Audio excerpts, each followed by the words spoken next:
Welcome to the Six Figure Author Experiment, where we help you break through your first or next $100,000 goal. Parental discretion is advised. Now, let's get on with the show. All right, well, welcome to the Six Figure Author Experiment, live to tape in New Orleans. I mean, we're like in New Orleans right now for our conference. Yeah. We are live. We are alive. Yes. And we are in New Orleans together with Monica Leonel, me, that's Lisa Vino. And Russell Nolte. I'm actually pretty pumped still after 2 days, which is not normal for a convention. Like, I don't feel tired. I was thinking about that too. Like, I feel like energized more than exhausted, which is very unusual for a conference. So, and I don't know why, because I'm often working other conferences, but like, and this one I am technically working it, but it just doesn't feel like heavy for me anyway. That's I don't good. know. I think it's interesting that there was a thing that we attempted to do at this conference, which was redistribute the responsibility for helping others and helping them grow from like the organizers and the speakers and kind of like the main crew who are like the sponsors to more of everyone. It was really interesting. It was really interesting to see how I think it worked. Yeah. I mean, I think it worked. That's awesome. Well, as an attendee, I love this mastermind portion, which allows for a lot of small group chatting or even one-to-ones that always leads to breakthroughs for me. So that's been awesome. And now you're going into the conference portion with all the vendors and Yeah. And it's all new. So this is the first year that we're doing that. And we'll kind of see how it goes. Like, truthfully, like, I keep saying that. Well- I keep setting those expectations. Like, we've tried to make it amazing, but like, we've literally never done it before. Yeah, I will say that I'm in conceptualizing this conference compared to the mastermind. I feel like there's a much lower possibility to failure because it looks relatively like what other conferences look like. Like, there is a vendor day, like there are talks, there's like a track and general thing. I have seen all of the things for the conference, whereas like with the mastermind, it was like, we're just gonna sit you in small groups and like, man, I hope you guys are all nice to each other. We're just gonna like fill it with cool people, and then we're gonna assume that those cool people can like ping pong between cool people. And I was a lot more nervous. I mean, also it was the first one that we had done last year, but also just like, well, these are people who like have high expectations. Like they are used to getting like top level service and paying top dollar for it. And like, this is a thing that I've literally never seen before. We had like a couple of talks, but it was mostly like just sit around and hang out with each other and try and unlock as many locks of yours and other people's as possible. yeah, but my career's always moved forward from being in a small room with 6 people or so, and all of them at different stages of career, but all of them very focused on a career and being an author and being wildly creative and also really business savvy. Someone ends up opening their computer and showing you their dashboard and things really click. Like, Russell, you've been using the key and the lock metaphor. So you just find that person with the key, and it just happens to be the right key for the lock that you're trying to open.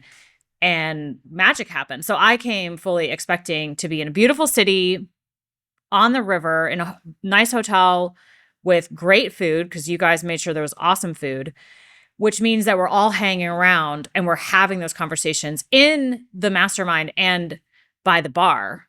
Mm-hmm. And then continuing it, there's a lovely like coffee shop area where we can sit with our computers, open our computers, show each other our dashboards, and get exactly the info we need to move. Just basically get our questions answered is what it is. You get your exact question answered by the person who is doing what you want to do. And that's always helped me.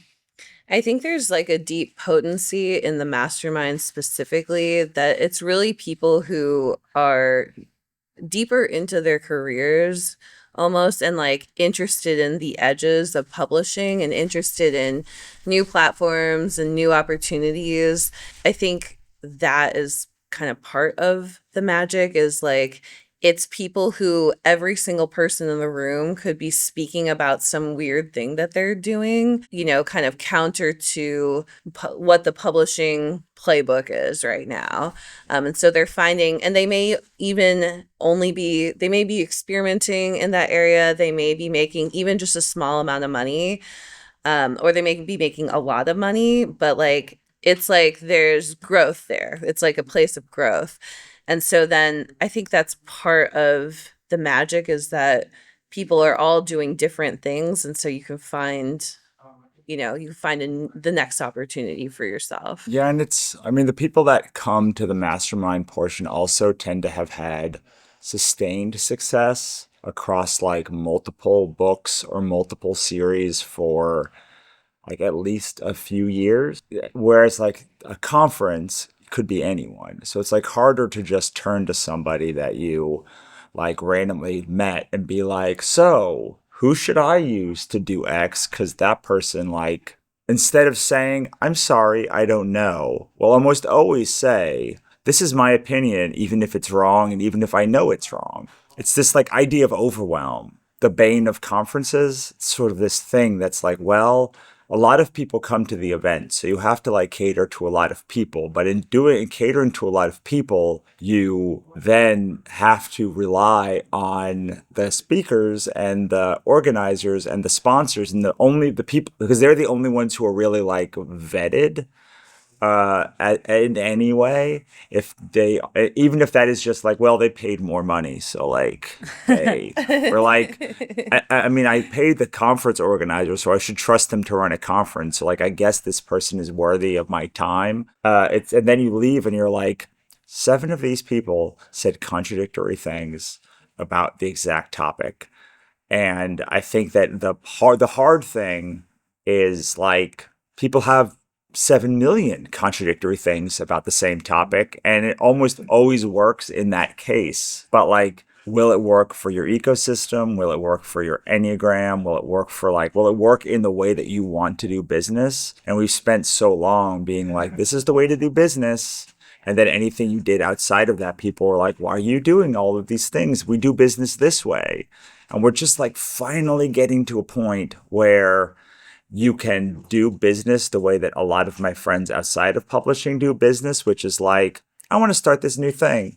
I don't know. It seems fun, so I'm going to do it. I'm actually a little bit nervous to see, because the one thing I don't know is like, did all of the stuff that we planned to maneuver the mastermind to feel that like, have we pulled the right elements from the mastermind to keep the spirit from the mastermind into this other event, or are people going to leave it overwhelmed instead of empowered? Yeah, I mean, and who knows? We just don't know yet, but it's exciting. I think we tried something new, so I think we'll see. Yeah, we actually finally know how to talk about it after 2 years. That's nice. Yeah, that was a long process. So, Lee, so I came to this conference. I guess one of my locks was I have a Kickstarter coming. I assume we're going to do this when it's live. Like, I assume this is going to launch when it is live, but maybe it will not. But the book is called How to Thrive as a Writer in a Capitalist Dystopia, and it's kind of like part 1 of a thesis statement that I'm going to be making throughout the year. It's like the system is, frankly, it's working as intended. I can't even say that it's broken. Every system is broken in some ways, but it's like, we have been talking in publishing about the symptoms of the problem, not like the cause of the problem.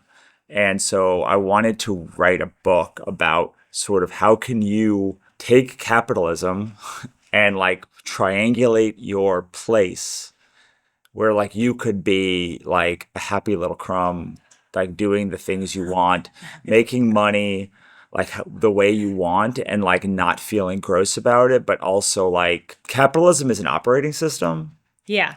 If your operating system is weighed down by all of these programs and things that are not working for you, and like they have a bunch of viruses and malware and like bloatware and all of that stuff, like you're going to be like, I hate Windows. Capitalism. right. I hate capitalism. Right. Instead of, I think that the real thing is like capitalism is just like, it's dumb. And like, but like, and like but it is consistent. So like the thing about capitalism as a system is that it most closely mimics how humans actually behave, as opposed to thinking like communism or whatever other ism that you want. Like, it's really saying work in opposition to the way that humans exist in the world. And I don't like how humans exist. I don't like that, like, all of these things, our worst impulses are amplified. But if you kind of can come with that base, then really it's like, I think, one, authors have a sequencing problem, and two, more than they have like an information problem, and two, they think that capitalism will be logical instead of consistent. Like, what capitalism is like, it doesn't say 1 + 1 = 2. Could be potato plus donkey equals 2, but like, it will always be potato plus donkey equals 2. So like, you need to do that sort of translation work. And once you can just accept that it's not that people don't know, it's that it's an unknowable. If the universe is just like an unknowable, and capitalism is like an attempt to like put a monetary value on that unknowability. So I like capitalism because I like money and have always liked money, even though I had a lot of money blocks that I worked through. And I also was raised in it and I really understand it. So I feel safe in this system. It is not a utopia. Every time I look at communism, I'm like, that sounds great. It sounds like a utopia. That's not going to be how it happens in life. And a philosopher could probably argue differently, but I'm sitting here like, I don't know, guys. I look at, anyway, whatever. Let's talk about governments later. But I also love manifestation. And if you don't like the law of attraction and abundance woo-woo stuff, then let's just talk about your locus of control. What can you control? Because sometimes there's going to be a hurricane, and sometimes there's going to be a war or a famine, and sometimes you're just going to have a bad day. But what can you control? And I want, I guess, to make my own little personal utopia so that I can, maybe I'm just living in delusion, though. Monica, can you weigh in on this? I mean, I'm with you. Like, I love capitalism too in many ways. And I see that I think people say like, but it's not a perfect system. And it's like, well, no system's a perfect system. But like, I feel like we want to throw out a lot of capitalism because parts of it are dirty. And I think actually like every path to money has like, it like you have to walk through mud on some level. And I think people kind of villainize that when in reality, like, you just wash your shoes. I just think that, yeah, like if you till the earth, you are going to slice through a worm at some point. But does that mean you don't grow food? I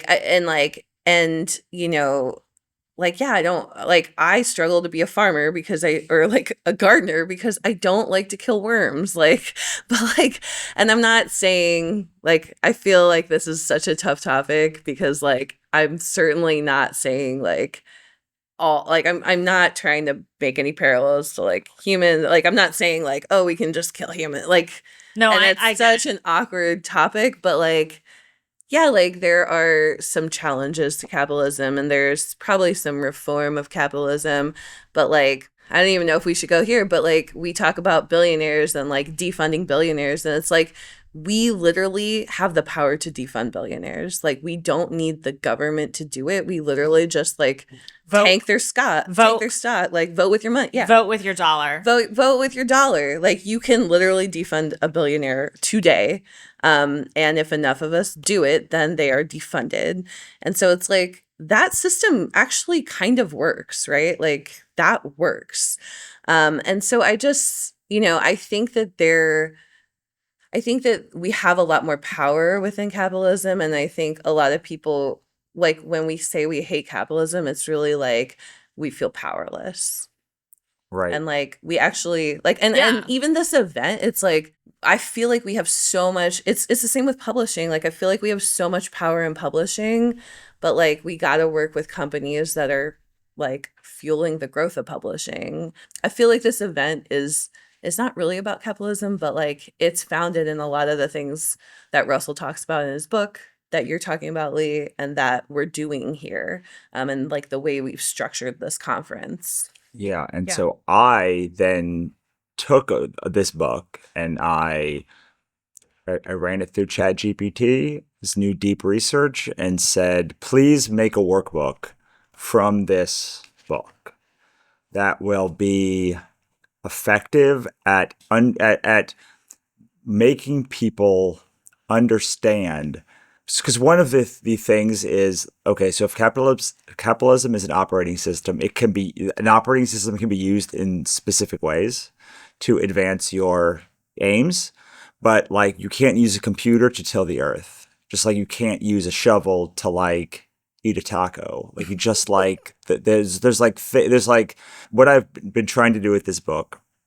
I'm trying to do with this workbook, which is the first workbook that I've ever put together, is what if you just understood how the operating system works and like could use it to influence your happiness, because you can't use an operating system to influence your happiness if like you might randomly find a way to money or to success, like just by poking around. But like you really got to that success because like the operating system is working as intended.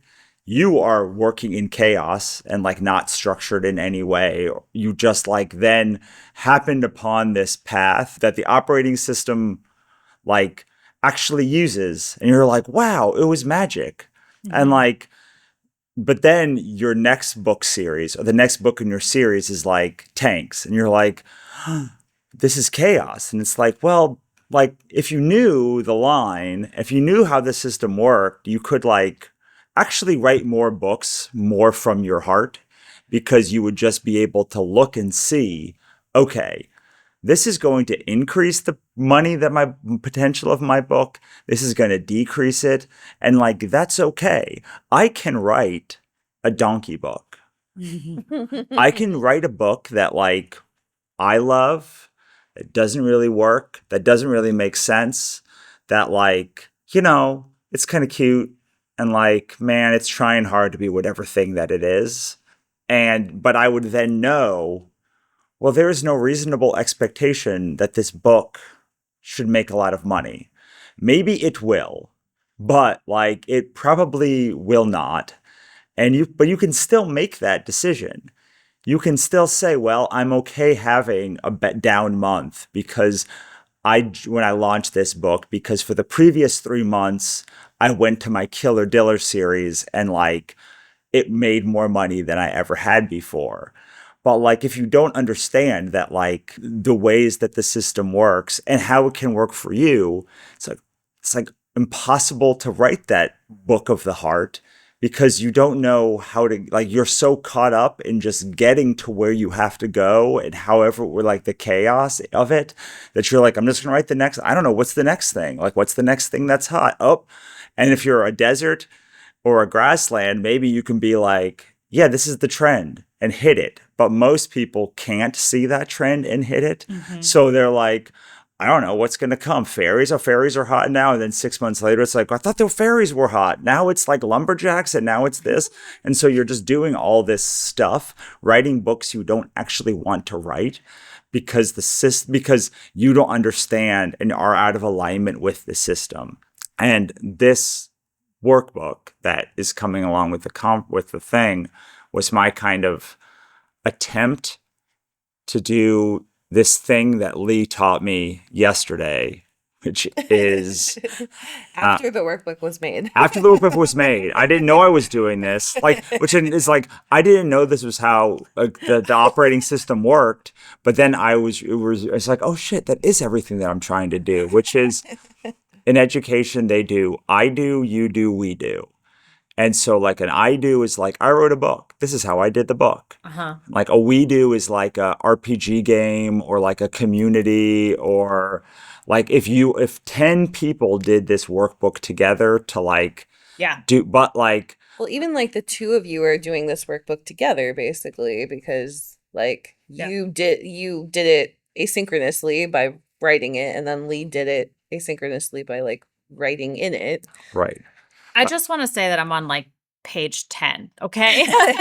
No, she's done. But I have gotten a lot out of it, and I think because it is really going back to the locus of control. Like, what can you control being in a capitalist system, you having to use this operating system, but you just sit down and you grab the mouse and you're like, you know what? I can still write a book. Like I can make this, I can figure this out. For a lot of authors, I think, and we've talked about this a lot on the podcast, is getting off the Amazon KU treadmill. And you guys have made a career out of talking about like not just feeding Amazon the next, and throwing everything into KU. And you have very lovely long book series on all of that. But the workbook is helping me figure out, where is my energy? What, which I can control. Like, what am I focusing on? Unfortunately, it's a lot of doom scrolling lately, which is why I've been crying more and writing less.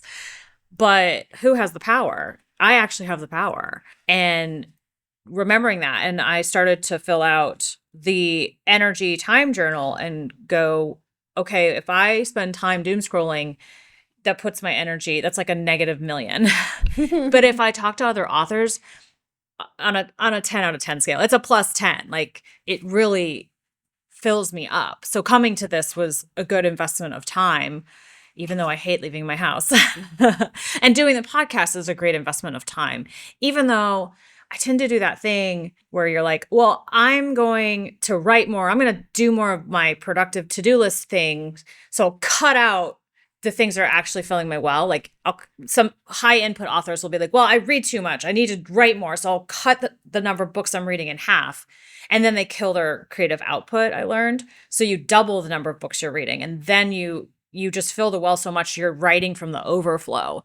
And the same, in the last 3 months, I was like, I'm too busy to do a podcast.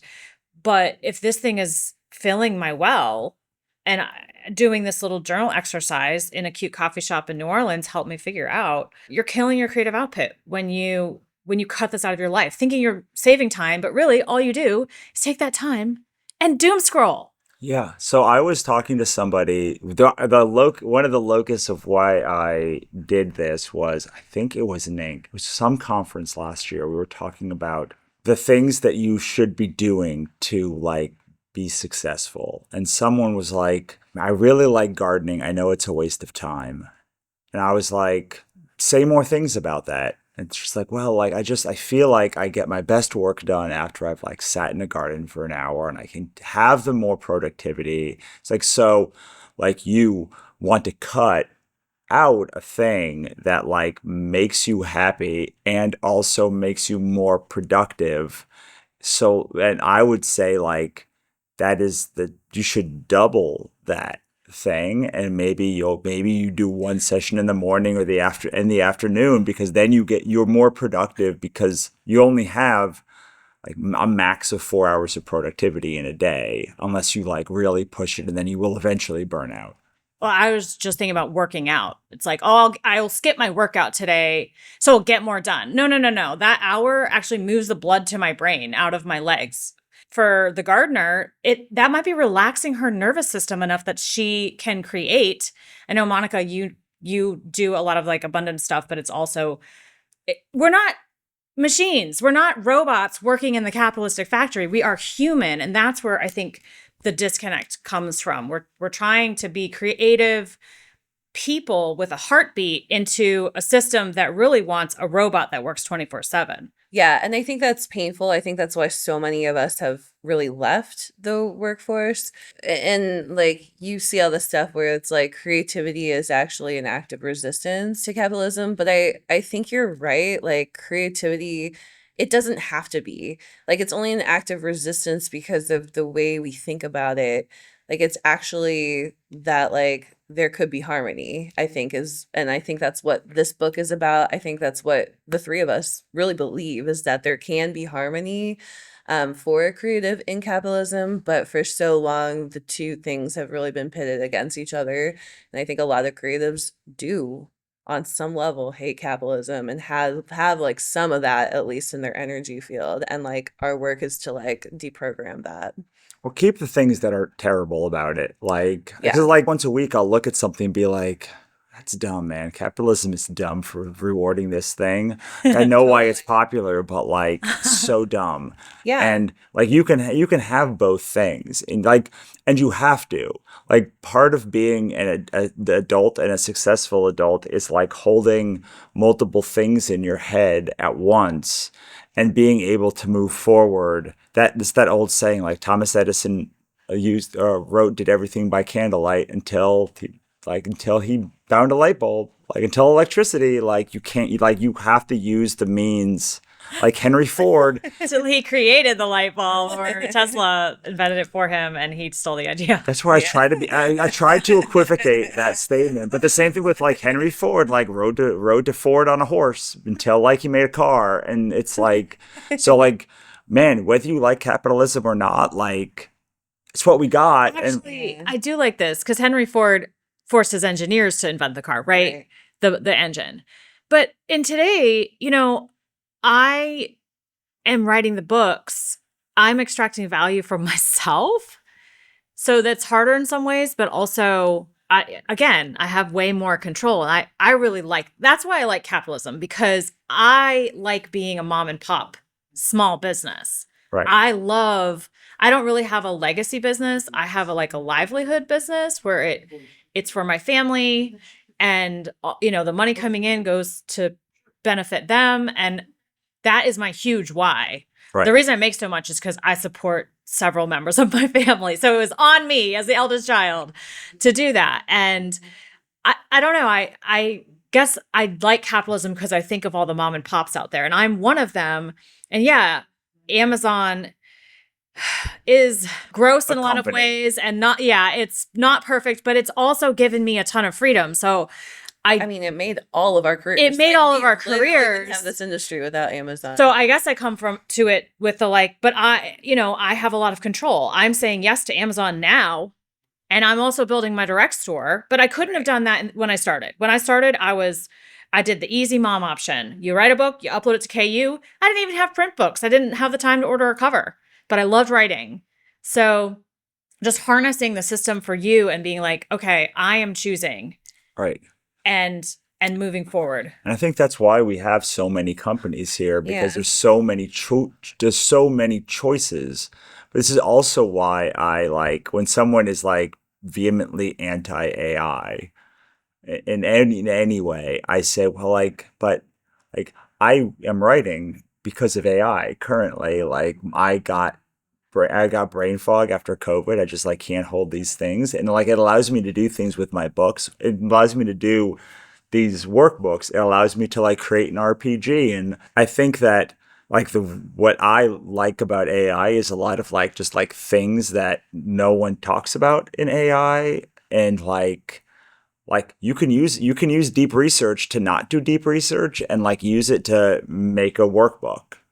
And I know you can, because I've now done it 3 times, including this morning.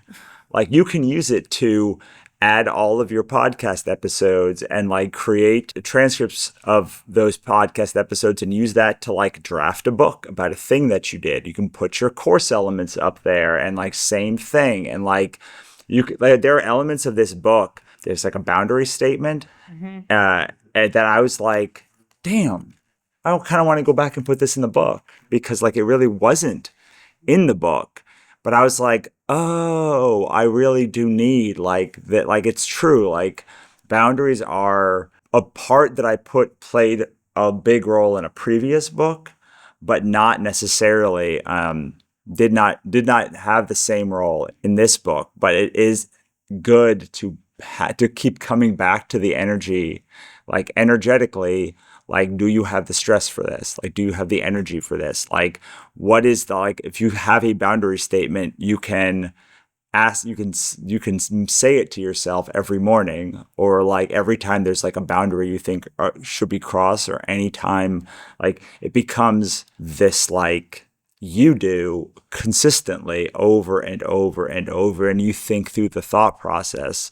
So what I really like about the workbook is it's kind of like, well, it's kind of like me giving you a coaching session, like, Yeah. but like you are just filling, like you said asynchronously. Yeah, it's at scale, right? It's Right. a coaching session at scale, which is what I think works for you and me specifically. Like we just like that's why we write books and all these things to begin with. So it's like, yeah, I mean, I think it gets people to a certain place, and then if they want to buy like a real coaching session, they can. But Yeah. I think about this conference, and I think about like there's all these companies here, and I mean people will complain all the live long day about like all the big tech in publishing, and all the biggest companies in publishing and how they have no power with them. And it's like there's all these companies that are like trying to, I don't know if disrupt is the right word, but they're trying to like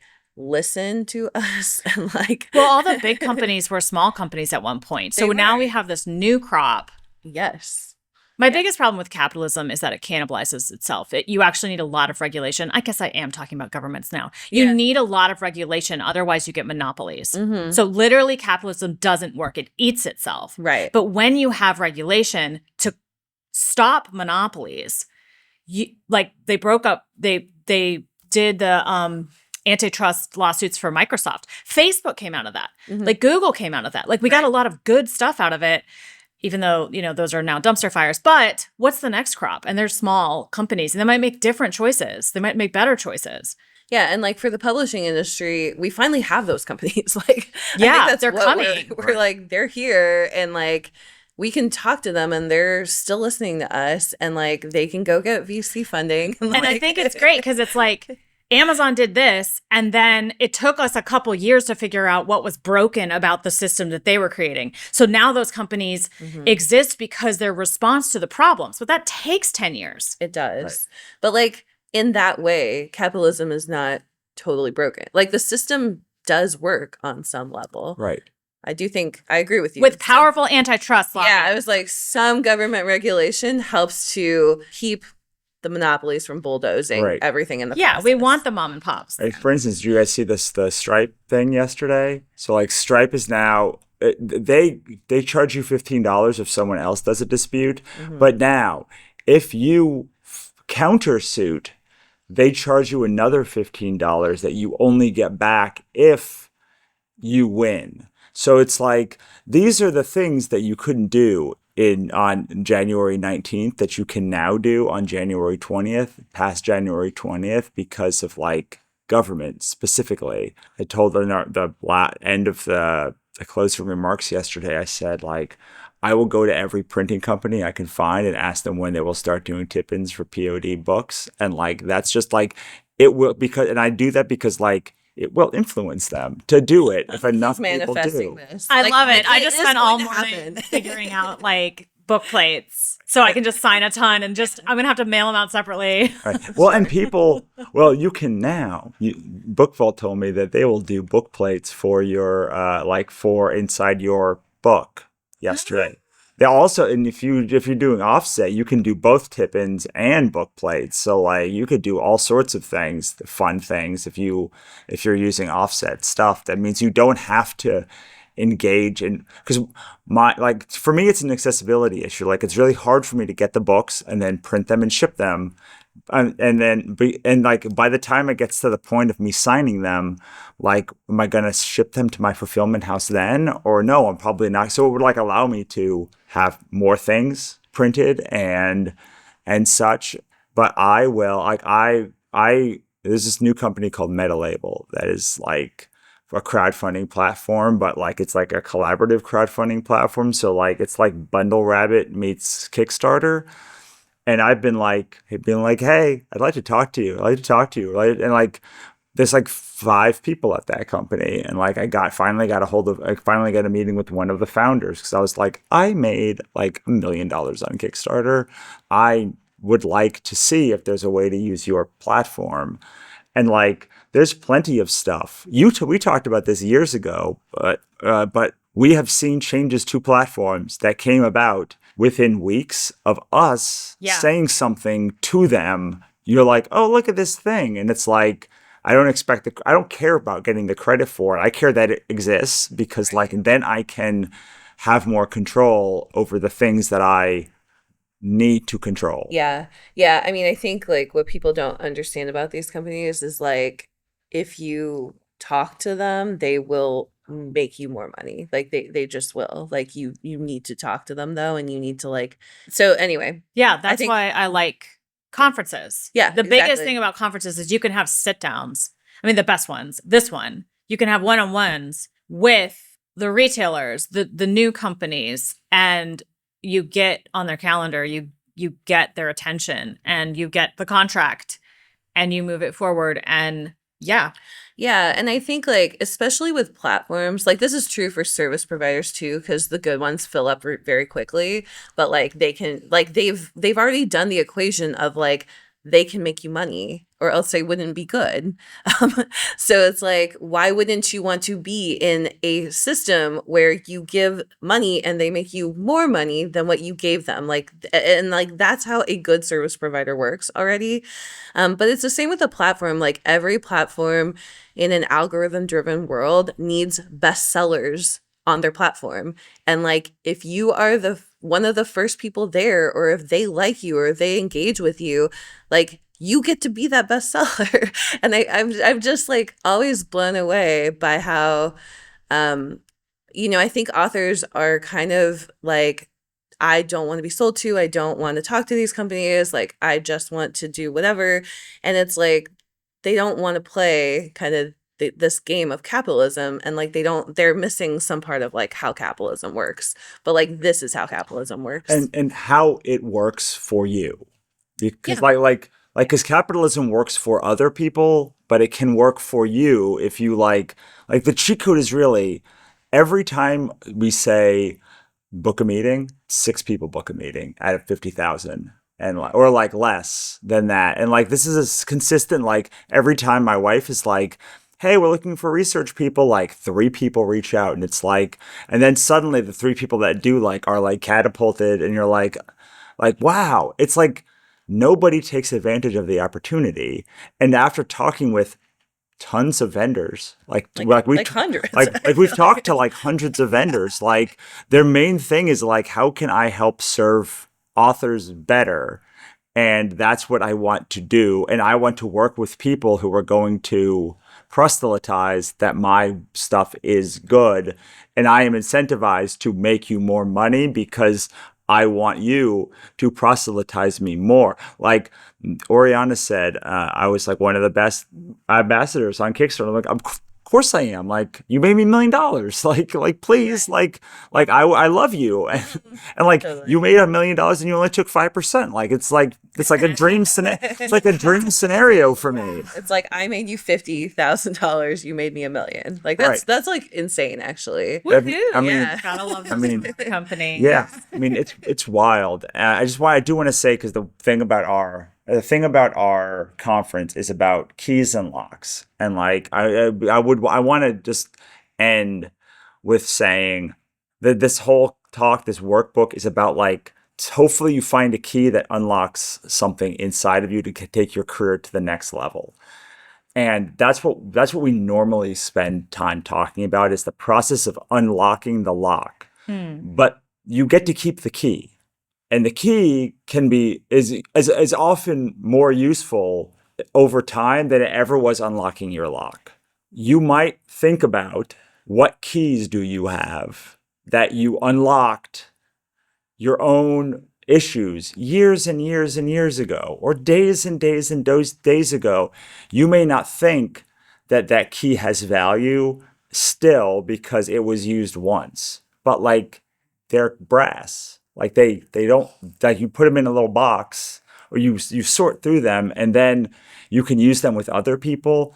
You can use them, you can try them all on the locks you still have whenever a lock comes up, but like we don't think like that often. And so like I would urge you, like as you think on this episode, assuming you will ever think on this episode again, not just about the locks you have, but about the keys you have that you may not have tried on your locks because you're like, oh, I already answered that question. But like old keys can open new locks a lot of the time, and they can open locks for other people. And if you can help other people get that lock opened, then you can all grow as a community faster. I love that. I spent the conference referring people to my VAs. Same. And I realized today that they could be doing more tasks for me that I have just taken on my to-do list. So, okay. You both are keys for my locks. So I really appreciate y'all.